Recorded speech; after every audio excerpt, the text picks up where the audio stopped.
ಅಭಿವೃದ್ಧಿ ಹೆಸರಲ್ಲಿ ಒಂದೇ ಜಾಗದಲ್ಲಿ ಸುಮಾರು 400 ಮರಗಳನ್ನು ಕತ್ತರಿಸಲು ಬಿಬಿಎಂಪಿ ಗ್ರೀನ್ ಸಿಗ್ನಲ್ ನೀಡಿದೆ. ರೈಲ್ವೆ ಕಮರ್ಷಿಯಲ್ ಪ್ರಾಜೆಕ್ಟ್ಗಾಗಿ 400 ಮರಗಳ ಮಾರಣ ಹೋಮ ಮಾಡಲಾಗುತ್ತಿದ್ದು, ಇದು ಪರಿಸರವಾದಿಗಳ ಆಕ್ರೋಶಕ್ಕೆ ಕಾರಣವಾಗಿದೆ. ವಾಣಿಜ್ಯ ಉದ್ದೇಶದಿಂದ ಮರಗಳನ್ನು ಕಡಿತಿರುವುದಾಗಿ ಬಿಬಿಎಂಪಿಯಿಂದ ಪತ್ರಿಕಾ ಪ್ರಕಟಣೆ ಹೊರಡಿಸಿದೆ.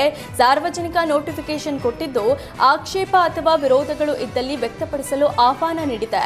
ಬಿಬಿಎಂಪಿಯ ನಿರ್ಧಾರಕ್ಕೆ ಸಾರ್ವಜನಿಕರಿಂದ ಭಾರಿ ಆಕ್ಷೇಪ ವ್ಯಕ್ತವಾಗಿದೆ. ಕರ್ತವ್ಯದಲ್ಲಿದ್ದ ಕೆಎಸ್ಆರ್ಟಿಸಿ ಬಸ್ನ ಕಂಡಕ್ಟರ್ ಕಮ್ ಡ್ರೈವರ್ ಮಾರ್ಗ ಮಧ್ಯದಲ್ಲಿ ನಮಾಜ್ ಮಾಡಿದ ಘಟನೆ ಹಾವೇರಿಯಲ್ಲಿ ನಡೆದಿದೆ. ಹಾನಗಲ್ ಟು ವಿಶಾಲಗಢ್ ಮಾರ್ಗದ ಬಸ್ ಇದಾಗಿದ್ದು, ಪ್ರಯಾಣಿಕರು ಬಸ್ನಲ್ಲಿದ್ದರೂ ನಮಾಜ್ ಮಾಡಿದ್ದಾನೆಂದು ಆರೋಪಿಸಿದ್ದಾರೆ. ಪ್ರಯಾಣಿಕರು ನಮಾಜ್ ಮಾಡುವ ದೃಶ್ಯ ಸೆರೆ ಹಿಡಿದು ವೈರಲ್ ಮಾಡಿದ್ದಾರೆ. ಸಾಮಾಜಿಕ ಜಾಲತಾಣದಲ್ಲಿ ವ್ಯಾಪಕ ಆಕ್ರೋಶ ವ್ಯಕ್ತವಾಗಿದೆ. ಕರ್ತವ್ಯ ವೇಳೆ ಪ್ರಯಾಣಿಕರಿದ್ದರೂ ಮಾರ್ಗ ಮಧ್ಯದಲ್ಲಿ ಬಸ್ ನಿಲ್ಲಿಸಿ ನಮಾಜ್ ಮಾಡಿರೋದು ಆಕ್ಷೇಪಾರ್ಹ. ಈ ವಿಡಿಯೋ ಬಗ್ಗೆ ಕೂಡಲೇ ತನಿಖೆ ನಡೆಸಿ ಅಂತ ಸಚಿವ ರಾಮಲಿಂಗಾರೆಡ್ಡಿ ವಾಯವ್ಯ ಸಾರಿಗೆ ಎಂಡಿಗೆ ಸೂಚನೆ ನೀಡಿದ್ದಾರೆ. ಜೊತೆಗೆ ಈ ರೀತಿಯ ಘಟನೆ ಮರುಕಳಿಸದಂತೆ ನೋಡಿಕೊಳ್ಳಲು ಎಲ್ಲಾ ಎಂಡಿಗಳಿಗೆ ಸೂಚನೆ ನೀಡಿ ಪತ್ರ ಬರೆದಿದ್ದಾರೆ. ಭಕ್ತರ ಸಂಕಷ್ಟ ನಿವಾರಿಸುವ ಕಲಬುರಗಿಯ ದತ್ತನ ಸನ್ನಿಧಿಯಲ್ಲಿ ಹಂದಿ ನಾಯಿಗಳು ಓಡಾಡ್ತಿವೆ. ಎತ್ತ ಭಕ್ತರು ಪುಣ್ಯ ಸ್ನಾನ ಮಾಡುವ ಭೀಮಾ ನದಿಯಲ್ಲಿ ಕಸ, ಕಡ್ಡಿ, ಬಟ್ಟೆ ಬರೆ, ತೆಂಗು ಹಣತೆಗಳಿಂದ ತುಂಬಿ ಹೋಗಿವೆ.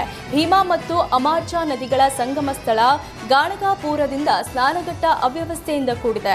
ಶುದ್ಧ ಕುಡಿಯುವ ನೀರು, ಶೌಚಾಲಯ, ಸ್ನಾನಘಟ್ಟ, ಡ್ರೆಸ್ಸಿಂಗ್ ರೂಮ್, ಪಾರ್ಕಿಂಗ್ ವ್ಯವಸ್ಥೆ, ಸ್ವಚ್ಛತೆ ಸೇರಿ ಕನಿಷ್ಠ ಸೌಲಭ್ಯಗಳು ಇಲ್ಲ. ಪ್ರತಿ ವರ್ಷ ಈ ದೇವಸ್ಥಾನದಿಂದ ಸರ್ಕಾರಕ್ಕೆ ಕೋಟ್ಯಾಂತರ ರೂಪಾಯಿ ಆದಾಯ ಬರುತ್ತೆ. ಮುಜರಾಯಿ ಇಲಾಖೆಯ ಈ ದೇವಸ್ಥಾನದ ಟ್ರಸ್ಟ್ಗೆ ಸ್ವತಃ ಕಲಬುರಗಿ ಡಿಸಿ ಅಧ್ಯಕ್ಷರಾಗಿದ್ದಾರೆ. ಸರ್ಕಾರಕ್ಕೆ ಆದಾಯ ಇದೆಯೇ ಹೊರತು ಭಕ್ತರ ಅನುಕೂಲಕ್ಕೆ ಏನನ್ನೂ ಮಾಡಿಲ್ಲ ಅಂತ ಭಕ್ತರು ಆಕ್ರೋಶ ವ್ಯಕ್ತಪಡಿಸಿದ್ದಾರೆ. ದತ್ತಾತ್ರೇಯ ದೇವಸ್ಥಾನದಲ್ಲಿ ಮೂಲಭೂತ ಸೌಲಭ್ಯ ಕಲ್ಪಿಸಲು ಆಗ್ರಹಿಸಿ ಗಾಣಗಾಪುರ ಬಂದ್ ಮಾಡಲಾಗಿದೆ. ದೇವಸ್ಥಾನಕ್ಕೆ ಬರುವ ಭಕ್ತರಿಗೆ ಮೂಲಭೂತ ಸೌಲಭ್ಯಗಳಿಲ್ಲ. ಕಾಶಿ ಕಾರಿಡಾರ್ ಮಾದರಿಯಲ್ಲಿ ಗಾಣಗಾಪುರ ದೇವಸ್ಥಾನ ಅಭಿವೃದ್ಧಿಪಡಿಸಬೇಕು ಅಂತ ಆಗ್ರಹಿಸಿ ಎಲ್ಲ ರಸ್ತೆಗಳ ಮೇಲೆ ಮುಳ್ಳು ಕಂಟಿಗಳನ್ನಿಟ್ಟು ಪ್ರತಿಭಟನೆ ಮಾಡಲಾಗಿದೆ. ಭಕ್ತರು 2-3 ಕಿಲೋಮೀಟರ್ ದೂರದಲ್ಲಿ ವಾಹನ ನಿಲ್ಲಿಸಿ ಕಾಲ್ನಡಿಗೆ ಮೂಲಕ ದರ್ಶನ ಮಾಡುತ್ತಿದ್ದಾರೆ. ಹೋಟೆಲ್, ಅಂಗಡಿ ಮುಗ್ಗಟ್ಟುಗಳನ್ನು ಸೇರಿ ಗಾಣಗಾಪುರ ಸಂಪೂರ್ಣ ಬಂದ್ ಆಗಿದೆ. ಕಳೆದ 15 ದಿನಗಳಿಂದ ನಿರಂತರ ಧರಣಿ ಸತ್ಯಾಗ್ರಹ ನಡೆಸಿದ್ರೂ ಜಿಲ್ಲಾಡಳಿತ ಸ್ಪಂದಿಸದ ಕಾರಣ ಬಸ್ಗೆ ಕರೆ ನೀಡಲಾಗಿತ್ತು.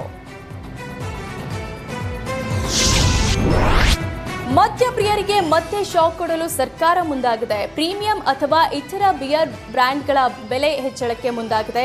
ಪ್ರತಿ ಬಾಟಲ್ಗೆ 10 ರಿಂದ 15 ರು ಏರಿಕೆಯಾಗುವ ಸಾಧ್ಯತೆ ಇದೆ ಅಂತ ಹೇಳಲಾಗ್ತಿದೆ.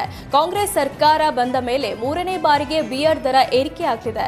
ರಾಜ್ಯದಲ್ಲಿ ಸದ್ಯ ಬಿಯರ್ ಮೇಲಿನ ಉತ್ಪಾದನಾ ವೆಚ್ಚದ ಶೇಕಡಾ 195ರಷ್ಟಿದೆ. ಹೆಚ್ಚುವರಿ ಅಬಕಾರಿ ಸುಂಕವನ್ನ ಶೇಕಡಾ 205ಕ್ಕೆ ಹೆಚ್ಚಿಸುವ ಬಗ್ಗೆ ಹೊಸ ಕರಡು ಅಧಿಸೂಚನೆ ಇದೆ. ಹೀಗಾಗಿ ಬಿಯರ್ ಬ್ರ್ಯಾಂಡ್ಗಳ ಬೆಲೆಯು ಉತ್ಪಾದನಾ ವೆಚ್ಚವನ್ನ ಅವಲಂಬಿಸಿ ಸರಾಸರಿ 10 ರಿಂದ 15 ರೂಪಾಯಿ ಏರಿಕೆಯಾಗುವ ಸಾಧ್ಯತೆ ಇದೆ.